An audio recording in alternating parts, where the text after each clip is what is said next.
Assalamualaikum warahmatullahi wabarakatuh. Jumpa lagi dengan kami Majelis Zikir Tarekat Naqsabandi Kholidiyah Al-Madiyah Nusantara Wilayah Riau. Kami dari Tarekat Arwah atau Tarekat Kodim fokus membahas ruang-ruang rohani atau sisi rohani, tentunya di bawah bimbingan guru atau mursyid. Baiklah, kali ini saya akan membahas tentang hakikatnya sholat.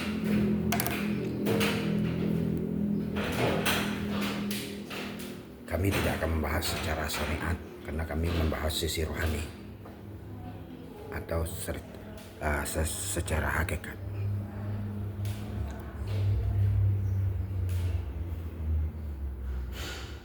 Sholat itu adalah tersambung atau menyambungkan atau ingat atau mengingat. Karena dari awal sholat, ini wajahtu wajahiyah lillazi fatara samawati. Di sini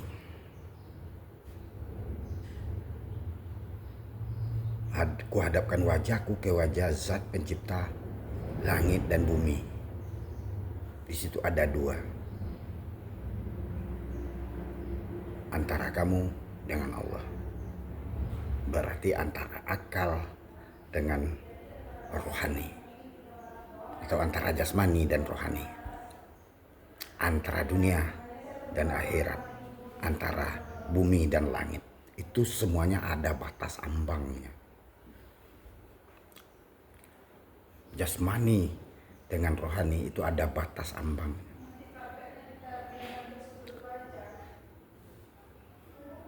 Dunia dan akhirat ada batas ambangnya. Tapi dunia dengan akhirat adalah berdampingan, linear. Saat ini juga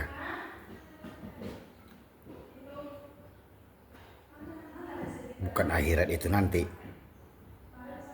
Akhirat itu sifatnya kodim. Belum ada dunia, dia sudah ada. Bahkan dunianya hancur, akhirat tetap ada. Karena sifatnya kodim, baku, kekal dan mutlak. Yang berubah-ubah adalah alam baharunya, dunianya, atau akalnya, atau buminya, manusianya.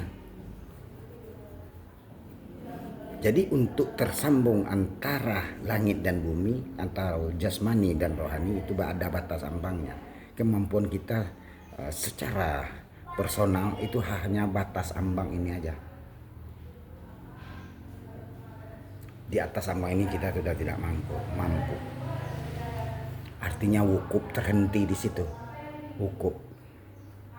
Setelah wukuf masuk kita ke gelombang delta, panah. Barulah naik. Naik ini tidak mungkin tanpa kekuatan Tuhan. Itulah yang disampaikan di Rahman 33.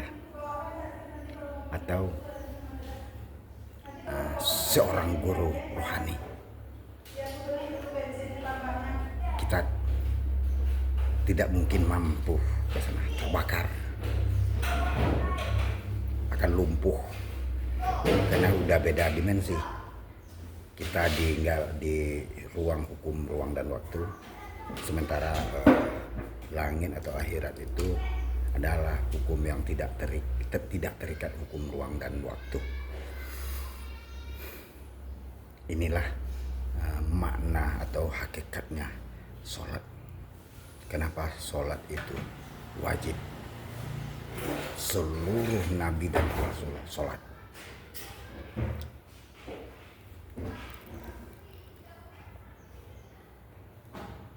Karena sholat itu wajib, tentunya dengan cara dia masing-masing, sesuai zamannya masing-masing. Sholat Nabi Nuh, umat Nabi Nuh tidak sama dengan Nabi Isa, Nabi Ibrahim. Sholatnya Nabi Ibrahim tidak sama dengan Nabi Musa. Sholatnya Nabi Musa tidak sama dengan Nasrani, Nabi Isa. Nabi Isa tidak mungkin sama dengan Nabi Muhammad karena berbeda ruang dan waktu, berbeda zaman. Karena ini sesuai dengan zamannya masing-masing. Tapi pada intinya dia sholat. Tetap menyembah Tuhan yang satu. Tentu dengan nama dan ritual yang berbeda-beda. Sesuai zamannya dia masing-masing. Pada hakikatnya sholat itu dalam menyambungkan atau tersambung. Makanya wajib, sholat itu wajib. Ada sahabat sholat di samping Nabi. Saat itu sahabat sholat sunnah di samping Nabi Rasulullah. Sekali disuruh, kamu belum sholat, ulangi lagi kata Nabi. Sholat lagi sampai 3 kali. Nah, secara gerakan, secara ritual atau syariat sudah power, semuanya diikuti gaya Nabi sholat. Takbirnya, berdirinya, rukuknya, sujudnya, dari takbir sampai salam udah persis gerakannya semua. Tapi apa kata Nabi? Kamu belum sholat. Nah, disinilah pentingnya seorang guru rohani. Karena Nabi Muhammad itu guru zahir, Rasulullah Muhammad itu adalah guru rohani. Tentu jemaahnya atau muridnya dia tahu tersambung atau tidaknya sama dia. Makanya kamu belum sholat. Masih kemana-mana dia saat sholat. Masih piknik. Pekerjaannya, kekurangannya, kelebihannya yang diingat. Atau tetangganya atau saudara-saudaranya saat sholat. Berarti belum mengingat. Mengingat itu harus ada titik fokusnya baru bisa diingat. Kalau tidak ada sasaran tembaknya, itu tidak mungkin kita fokus. Begitu pentingnya sholat ini. Karena secara logika aja, yang manual, yang materi itu tidak mungkin tersambung dengan alam imateri. Alam fisika kita kerjakan secara fisika, kalau tidak disambungkan ke metafisika itu sia-sia, hanya batas gerakan aja. Karena untuk menyambungkan itu butuh seorang guru pembimbing, yaitu guru rohani. Zaman 1500 tahun yang lalu adalah Rasulullah. Rasulullah itu ada di balik Nabi Muhammad.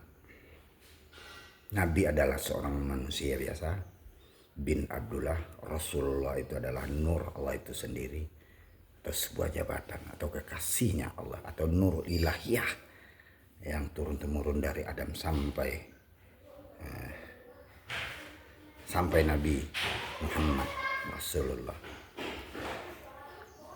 yang pembawanya akan selalu berubah-ubah sesuai dengan zamannya masing-masing. Tapi nur itu, Rasulullah itu tidak akan pernah mati. Karena Rasulullah itu adalah nurnya Allah, atau kekasihnya Allah, atau utusannya Allah. Ibarat sebuah lampu listrik. Tidak akan mungkin mati cahayanya. Kalau cahayanya mati berarti lampunya yang sudah mati.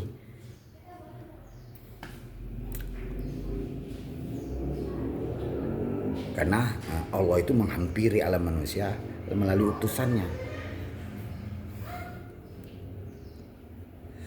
Di zaman kita masing-masing, termasuk zaman sekarang. Kalau zaman sekarang ada Rasulun min anfusikum At-Taubah 128. Sungguh telah datang kepadamu Rasul di kaummu sendiri. Tapi di akhir zaman tidak lagi disebut Rasul, tapi disebut al-ulama warasatul anbiya. Karena Nabi sudah hatam, atau al-ulama atau ulil amri minkum, atau wali yang mursidah. Tentunya wali yang mursidahnya atau mursidnya kamil mukamil. Inilah yang akan menyambungkan sholat kita. Kalau di bahasa terikut kami adalah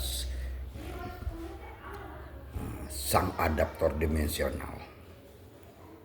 Karena setiap zaman itu ada seorang manusia yang sudah disucikan rohanianya oleh Allah untuk menyambungkan antara alam relatif ke alam mutlak atau maha mutlak.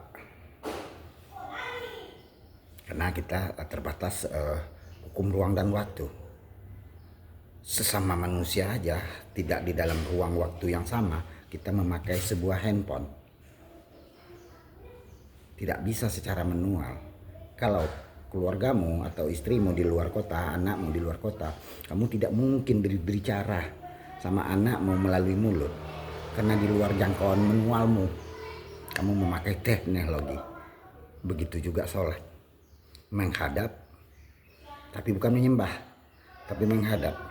Manusia inilah yang tersambung, karena dia yang membawa nur Allah itu. Karena yang sampai ke matahari adalah cahayanya sendiri. Yang sampai kepada Allah adalah nurnya sendiri. Jadi ada seorang manusia membawa nur Allah itu di setiap zaman, termasuk zaman sekarang. Kalau dulu orang bilang Nur Muhammad, menghadap sama dia. Sebetulnya kita tidak butuh HP ini. Tidak butuh HP ini. Yang kita butuhkan adalah pembicaraan yang tersambung dalam detik yang sama, tersambung sama anak kita yang di luar kota. Halo juga di sana. Assalamualaikum warahmatullahi wabarakatuh.